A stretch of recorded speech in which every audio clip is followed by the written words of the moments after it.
journos back at the Newcastle United Media Centre, where we've been speaking to Eddie Howe ahead of Sunday's FA Cup third round clash against Bromley at St James's Park. Busy schedule continues for Newcastle, but no disrespect to Bromley, a little bit of respite in terms of it's not Arsenal, it's League Two opposition at St James's Park. No travelling, 3 away games, big away games in a row. Now we can look forward to a few home games, bit of home comfort. St James's Park, Bromley. What did Eddie Howe have to say, Jordan? Well, where do you want to start, Dan? Because we can start on Martin Dubravka again, which has been the theme of our videos for probably the last 5. But realistically, in a quiet January transfer window, that is the biggest story. So, I mean, I suppose we could part Martin Dubravka until the end and maybe start with the game itself and what we expect to be wholesale changes, potentially even. I think we worked out if we do a predict 11, it would be 10 changes with 1 player remaining from Tuesday. Is it Tuesday now? Tuesday. So, which you can totally understand why Eddie Howe wants to rotate, because you suggested that, didn't you? Yeah. Oh yeah. On more than one occasion. But you think about the run of games that they've had, 3 wins in a row against at grounds that they don't always get results at. Certainly not Manchester United and Arsenal. So it's been a very physically draining period. You could see that in the second half at Arsenal, it was like backs against the wall and they defended really well. You had players like Alexander Isak who had to come off, so probably actually we'll give an update on him where it sounds like he's alright, isn't it? Will be one of the players that's rested this weekend, but is fine, which is a positive. Hamstring tweak for him, but will be fine, so that's real positive. But you would have rested him anyway, wouldn't you? Yeah, well, Eddie Howe said he would have been involved in the matchday squad, basically. So that's a bench, might get a few minutes if absolutely needed, but realistically, resting him is just a perfect sort of time frame to get him back and hopefully fully firing for Wolves, which is next Wednesday. So yeah, Alexander Isak, no major problem there, though from our point of view, he's technically rested, technically ruled out for the Bromley game. Yeah, which you get. I mean, with Callum Wilson out injured, which we'll come on to him in a bit.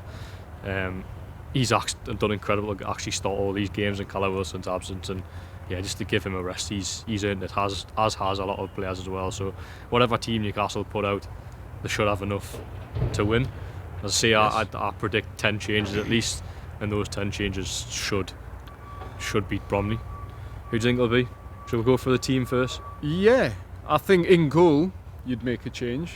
Vlachodimos, if he can't start against Bromley, who can he start against? So yeah, I'd put him in goal. Yeah. No John Ruddy, unfortunately, or Mark Gillespie. Yeah. You never know. You never know with John Ruddy, you know. Yeah.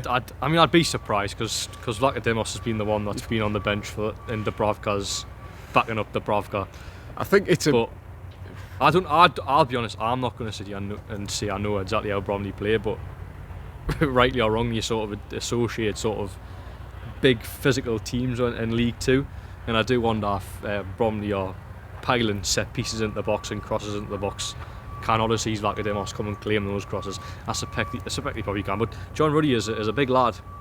He's an experienced lad, but no, I think it should be Vlachodimos, and if it wasn't, I think I'd be asking questions about that one. Yeah, he's gone from Champions League football to not starting against a League Two side. Yeah, I don't think that can be the case. Let's hope not.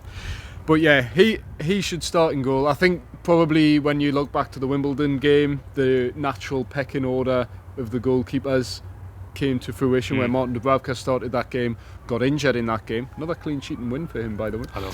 And then Odysseus Vlachodimos came in. So yeah, I'd expect him to start right back. I think we'll see the return of Kieran Trippier. Yes, or maybe Emil Kraft, which he wasn't asked about in that press conference. So the light bulb's gone in my head there. I asked about Emil Kraft the other day, so I couldn't ask about him again, but possibly. Yeah. But does he start right centre back? Because when he was asked about Fabian Schär, he was a little bit, and Bruno, who have been suspended, he was a bit more. Yeah, he was a weaker response in terms of less committal response to saying whether they'd be back involved. Yeah, I think with Bruno, I think it probably makes sense to maybe put him on the bench at an absolute maximum. I think Fabian Schär's slightly different because he's missed the last 2, so he has had his break. But again, it's a quick turnaround till Wednesday after Sunday. But I think I would probably put Schär in, to be honest. Yeah. Yeah, Schär alongside Lloyd Kelly. That would be my 2. But yeah, Emil Kraft's an option there either for either right back or right sided centre half, because do you risk Kieran Trippier? I don't know. He's still very much an important first team player, albeit he's not starting as many games as he used to. He's still integral to have around the place, and I think having him in the squad and on the bench, you see the benefits of having that. So to risk losing him again for a period, maybe is too big a risk if Emil Kraft is fit. But I think it probably will be Trippier, but I do think Emil Kraft is worth bearing in mind. Yeah, something that was brought up in the press conference, Kieran Trippier's debut, Cambridge, FA Cup. It was, yeah. Banana skin. So, no 5-5-0 for you tonight? Sundays. We'll have to see how the game plays out. Well, you never know. We'll see who that comes off. It's got to happen. You've got to protect your league. Isaac on the bench. Will Asula's had to come off injured. 5-5-0 at home to Bromley. Hey, right. Tactical masterclass from Eddie. It was in midweek. It was. Certainly was. It really was. Totally justified. So, yeah. Defence, Fabian Schär, potentially Emil Kraft, Lloyd Kelly. Yeah. Left back, interesting one. The return of Matt Targett, I suspect. Yes. Hasn't started a game. He came on 14 briefly. months? Yes. Came on briefly against Aston Villa on Boxing Day. Played right back, didn't he? Yeah, he came on for about. It was about 10 minutes. It wasn't a lot of time, but came on, played right back, so not even his natural position as such. Hasn't started since he had that initial hamstring injury in the opening minutes of that 3-0 win at Manchester United in the Carabao Cup. November 1st, 2023. So, long time ago. I haven't seen Matt Targett start the game in the flesh in a long time. No, his record since joining the club permanently there's a low appearance. Very limited, because he started the season, then got ill, missed the Brighton game. And that was the launch of Dan Burn at left back. And then when the Dan Burn left back solution runs out, Lewis Hall comes into his own. So it's been a tough time for Matt Targett. Yeah. Very much down the pecking order.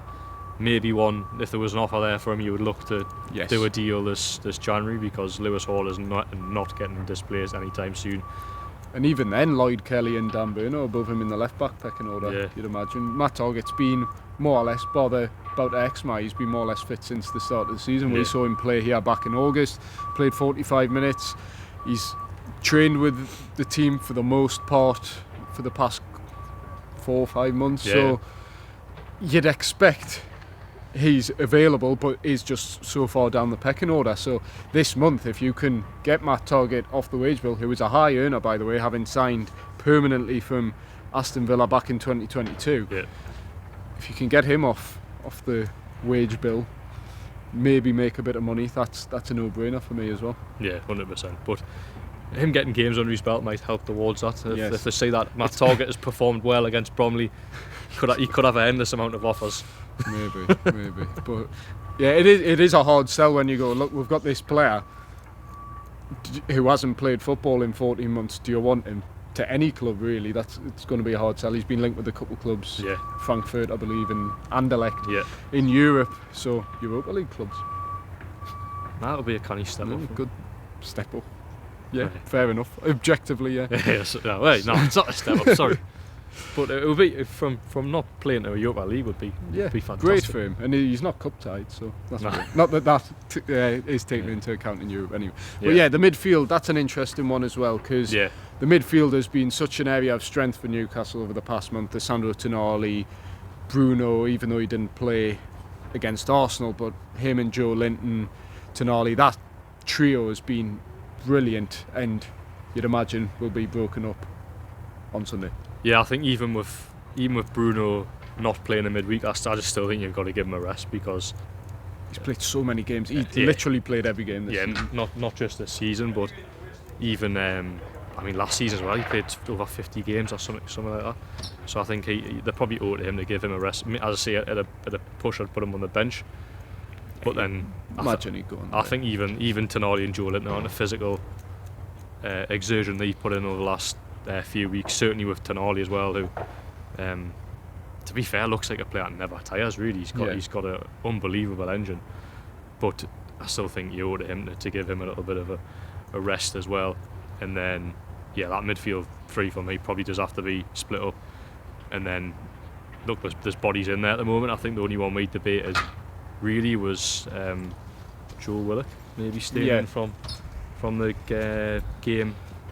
Mainly through a lack of other options, to be honest. I think Joe Willock is still getting up to speed. He looks like a player that needs to get up to speed. Yes, and Eddie Howe said that. He's still getting up to speed, still getting back to his best levels, as Eddie Howe's put it. So another game for him, I don't think will do any harm, because realistically he comes out the side against Wolves anyway in the next game. So I'd keep Joe Willock in the side just by default almost, and then Sean Longstaff and Lewis Miley come in. Yeah, Miley's good to see him back. Yeah, Lewis Miley is a big one, I think. Who's the number 6? It's got to be Lewis. It probably is Lewis. He's played Miley, there before. He covered there when. Well, did he? No. He played. No, he didn't. He didn't. One of his most recent starts for the club, which was at Nottingham Forest last February. Yeah. It's been a long time. He played the number 6 role, and I thought he was one of Newcastle's best players in that game. Yeah. And then, funnily enough, Bruno, in a more advanced role, ends up scoring. Scored twice. Scored a couple in that game. Yeah. So interesting. So I'd put Lewis Miley in the 6, and then Joe Willock, Sean Longstaff on the left and right respectively. Yeah, that would be my trio. I think Miley's the most important one in there for me, because there's lots of potential. Eddie Howe always speaks really highly of him being a big player for this football club in the future, and they need to try to start getting in minutes, because it's a tough one, because I would actually be tempted to, I'd be tempted to loan him out, because he's not going to happen though. But no, it won't happen. But I just think in terms of the minutes that he probably won't get, because there's so many options in that midfield, he probably needs it. But when you get opportunities like this, then it's an absolute no-brainer to put him in. Yeah. So I hope he impresses, which I'm sure he will. Yeah, no-brainer. And then hopefully back end of the season, Eddie Howe said he has no doubts that Lewis Miley will play an important role for Newcastle this season. How many starts he's going to get is another question, while the midfield are playing so well. If everyone's staying fit, Lewis Miley probably doesn't get many starts. But then you're looking ahead to next season, don't want to get too far ahead of ourselves. If Newcastle are in a position where they're playing in Europe, Lewis Miley is naturally a good option to have, as he's proven previously in the Champions League. So that's the midfield, that's the defence, the goalkeeper sorted. Front three, does that pick itself as well? Yeah, it probably does, doesn't it? Just through a lack of games. Yeah. Harvey Barnes has to.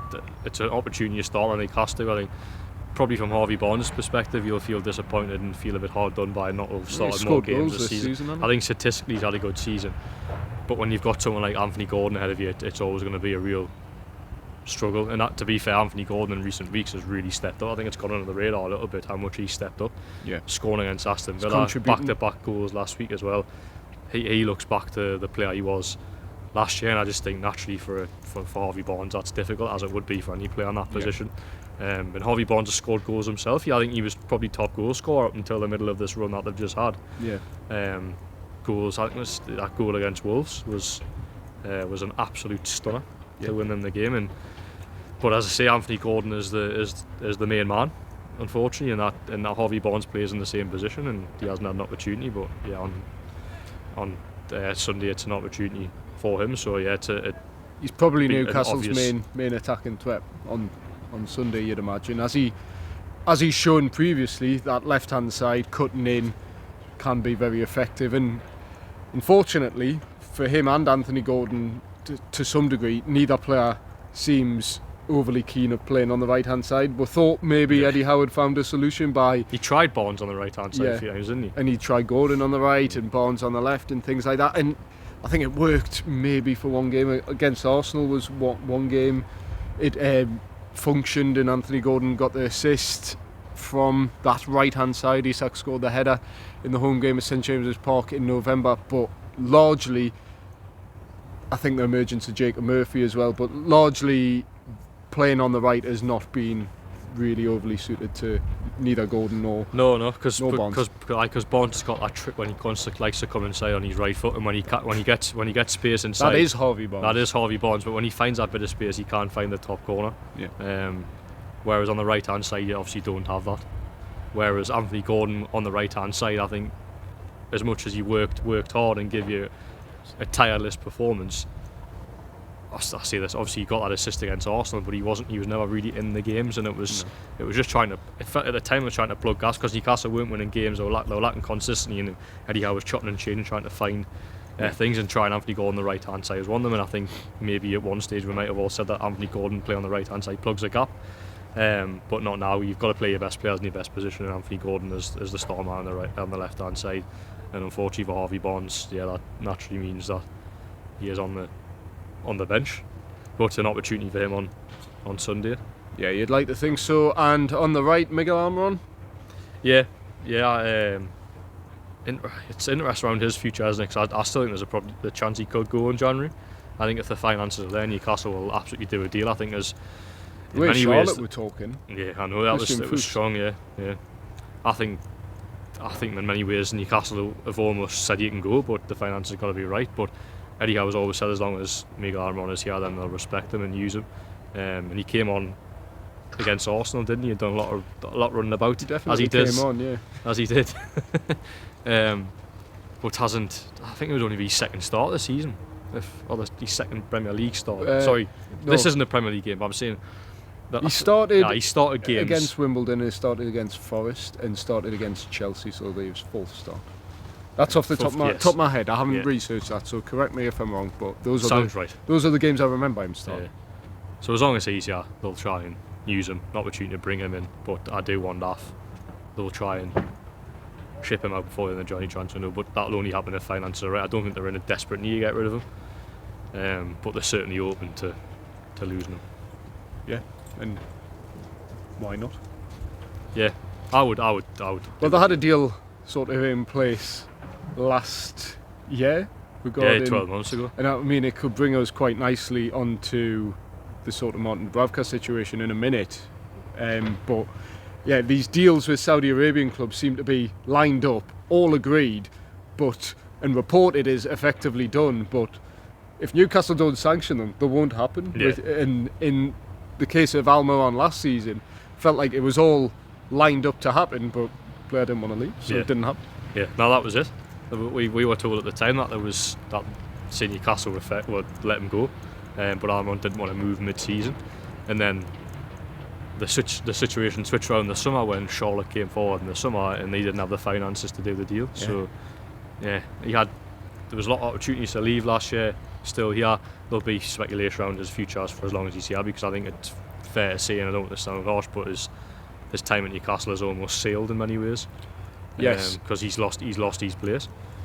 He's on not being used really. It's sparingly he's being used off the bench for doing a bit of run around, but it doesn't look integral or central of Eddie Howe's plan. So no. Well, I mean, we called it in the summer, or even as early as last season. Really, Jacob Murphy has just completely risen above Miguel Almiron in the pecking order. Whereas never predicted that, would you? 2 seasons ago, Miguel Almiron was the man. He was in form, and you probably thought Jacob Murphy's days at the club were numbered. Now Jacob Murphy is somehow keeps finding ways. He's gone from a useful squad player, which we know he is, and he probably will go back to that, but to being a real creative force in Newcastle's team. And we said, I remember doing a video with Liam in the summer, Jacob Murphy, you just know what you're going to get from him. He's got a good right foot, technical ability, he'll put balls into the box, and he'll find players more often than not, or he'll put balls in dangerous areas, and we're seeing that time and time again. I think he's got 8 assists this season, I think, and 6 of them are for Alexander Isak, so that is a combination. It's brilliant. So Jacob Murphy is put as the first choice right winger at the moment, and also, probably it's harsh to say, put the nail in the coffin in terms of Miguel Almiron's future at the club. Yeah, I mean it's a rough way of putting it, but it is true. I think we all know that. So that's it. Well, I was going to say that's a team. It isn't, because we haven't spotted Willis Sula up front. You reckon? Yeah, gotta be. no one else unless you're starting Anthony Gordon or Joe Willock up front. Well, Ben Parkinson's been playing well here at Whitley Park the last few weeks. Tell you what, compared... Shut up. Go on, Alexander Isak. Yeah. I've said this on a video. Yeah. This is loose, but it was, what game was it now? Chelsea when Sven Botman's returned. Ben Parkinson was Alexander. I'm saying this with a laugh. Was Alexander Isak-esque. Yes. In terms of dropping deep, Yes. winning fouls, linking up with his teammates, getting in the box, scored 2 goals that night. Obviously, he's not Alexander Isak, but we're seeing a player that basically it looked like he came leaps and bounds. And modelled his game off Alexander Isak. Yeah, like in terms of, I would. am the striker in this side, I'm the number 9, if you like, in terms of his position. I'm going to try and play like Newcastle's number 9. I know he's not, but Eddie Howe refers to him as that, and a few players do as well. So would you start Ben Parkinson with Asula? No, I don't think you can. No, it's got to be Will Asula. I expect to see more of him, rightly or wrongly, after Callum Wilson's injury. It felt like you almost had to play Will Asula. We haven't seen more of him though. We've seen the odd substitute appearance, but and I understand why Eddie Howe hasn't used him, because I asked the question as to why we haven't seen more of him. And to be fair, I mean, the games they've had this week against Tottenham and Arsenal, where they've had the lead and they're holding it, he hasn't turned to Will Asula because he's felt like he needs an experience to see the game out, and that's not a criticism. I understand. And Eddie Howe sees the player behind the scenes and knows exactly where he is in terms of his development. But I just expect to see a little bit more of him. That hasn't been the case. But if you can't play him against, if you can't trust him to start against a League 2 side, then will you ever? Yeah, exactly. I mean, you would, but I think with him being on the bench and around the first team this season, I think you've got to play him in games like this. He did it against Wimbledon. Yeah. Eddie Howe did it against Wimbledon. I think this is obviously a similar game, both another League 2 opposition. So yeah, I think I'd be surprised if he didn't get the nod, to be honest. No, it'll be good for him as well. Get a good run out, potentially get a goal as well. Because I mean, he's very raw, and I think he's maybe a player who's divided a bit of opinion. But I know when you've seen him play, you've quite liked the look of him. I think you can see why Newcastle signed him, because I think Eddie Howe is a man that thrives off developing players, and I think if you look at Will Asula, he's got really good attributes: tall, quick, strong, powerful. Yeah. You can see exactly why they've signed him. It's just about you can't miss him as well. Like, he's one of them with his blonde hair now. Yeah. It's like, you know, when Will Asula's playing, he doesn't blend into the background for better or worse. So yeah, and that was one of your questions, Eddie Howe, as well. Yeah, he's been developing, even though we haven't really seen too much of him. He praised him. He said he's looked sharp in 11v11 games. So, and he said if he was to start on Saturday, he would expect him to do well. So yeah, I think he's in. Good to see. And Callum Wilson, update on him? Callum Wilson, yeah, progressing well. Eddie Howe said. He thinks he's back on the grass today, but not training with the first team. He's just looking through the bushes there. I can't see. To be fair, I think they're all in Paris, aren't they, the first team? So, yeah, Callum Wilson. I think he said hopefully, if all being well, he'll be back at the beginning of February. So the beginning of March. I was going to say, yeah, we'll see, but. It was a positive update on Callum Wilson. I asked the Callum Wilson question, so I could then ask about Will Asula. But he gave more on the Callum Wilson situation than I thought he would have. So yeah, Callum Wilson may be back at the beginning of February, and Will Asula should be starting on Sunday. But there's your updates from Jordan Cronin at Newcastle United's media room.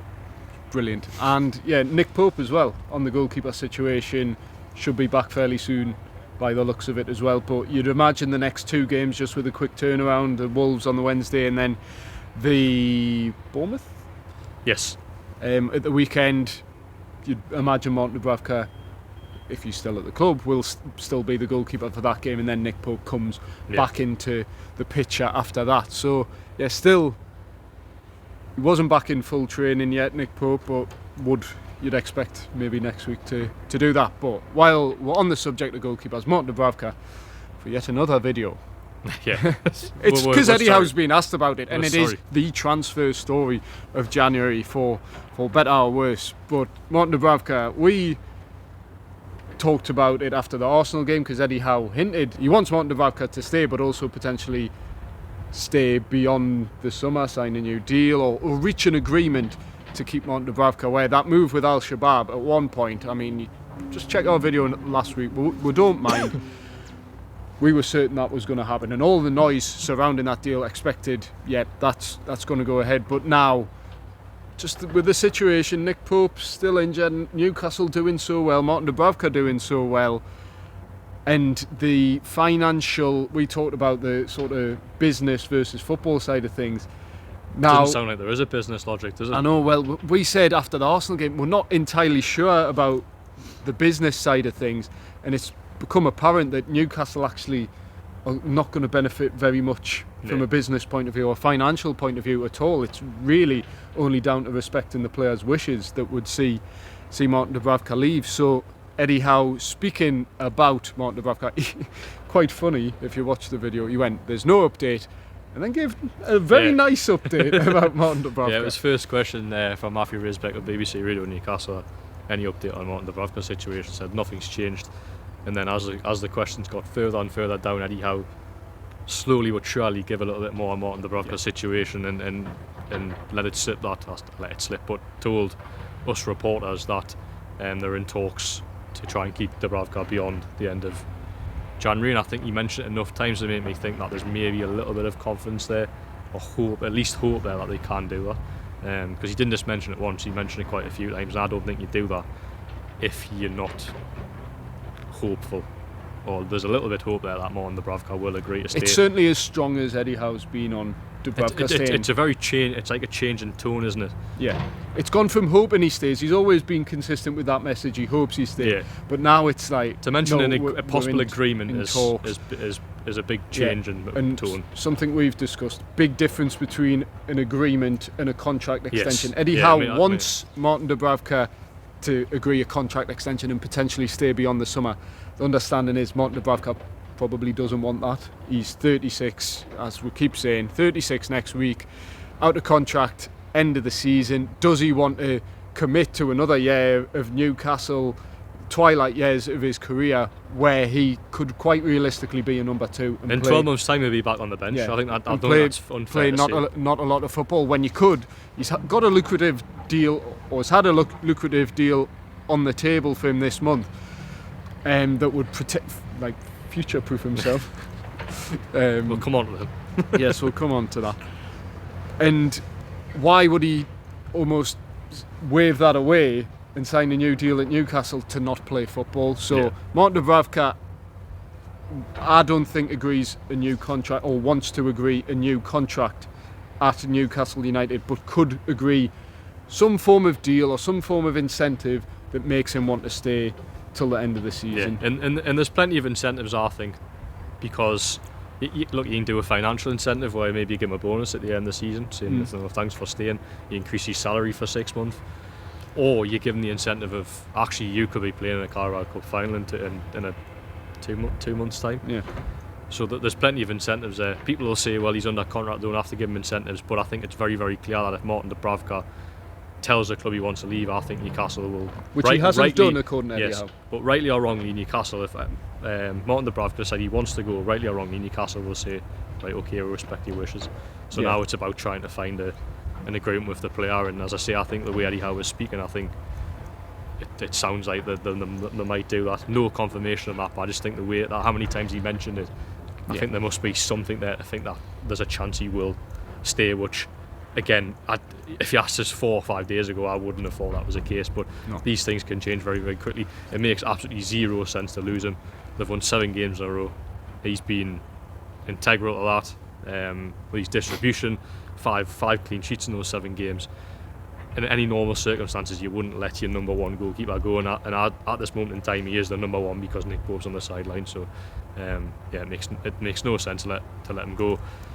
Hopefully, I'm with Eddie Howe. I hope they can agree to keep him beyond the end of the season.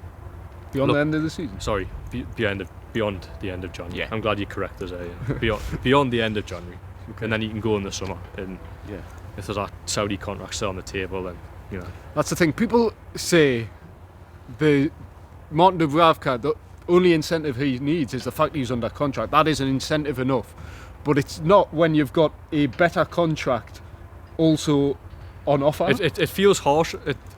look, it's in the club's. The club can say, look, you're not going. But I think it feels too harsh.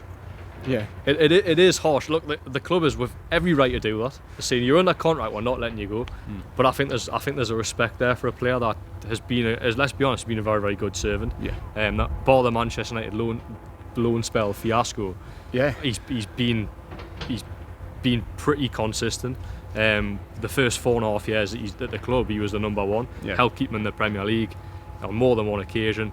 Played a lot of games last season, albeit there was sort of criticism of his performances, but still stepped up. And then in the 7 games, you might not say he's the reason as to why they've won 7 games in a row, but he's a big part of it. Yeah. So it's a bit of a pun, he's saved his reputation in some ways. I He think had a he good has, reputation, yeah. but then that Manchester United tarnished loan it a little did bit. tarnish Yeah. it. What he said when he left, when he arrived at Manchester United, and almost speaking like he was going to be at the club permanently. He lasts half a season there, comes back to Newcastle again, second choice goalkeeper, doesn't really play, played a lot last season, and then he was criticised, let's be honest, just because Newcastle's form and the goals are conceded. He had a couple of good games, don't get me wrong. He was heroic in that Carabao Cup, FA Cup game against Blackburn where he saved the penalties, had a really good game, made a few good saves against Sunderland as well, I remember.